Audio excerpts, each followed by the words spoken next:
আমার বহনায় আমার উপর শত্রু আমি লাগাইছে, আমার হাট বাজার যাইতে দেয় না, হুমকি দেয় বাজার গেলে, রাস্তাঘাটে পাইলে হুমকি দেয়। আমি এই জন্য বাজার ঘাটে প্রায় 2 মাস থেকে যাইতে পারি না। মানে আপনি কি শিওর যে আপনার বহনেই এই কাজ করতে পারে? আমার বহনীপতি কাল আমার ভাগিনা বড় ভাগিনা দেখে গেছে। আর জমি তো আর যে জমি বইন পায় সে জমি তো বইনক দেওয়া হয়েছে।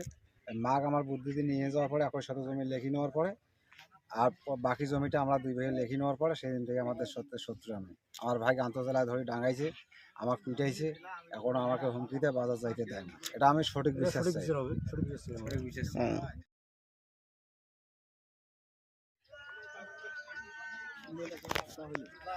দাদা ছোটতে দিলে টামাটা এই টাঙ্গুলো তো আর গাড়লে আর হবে না।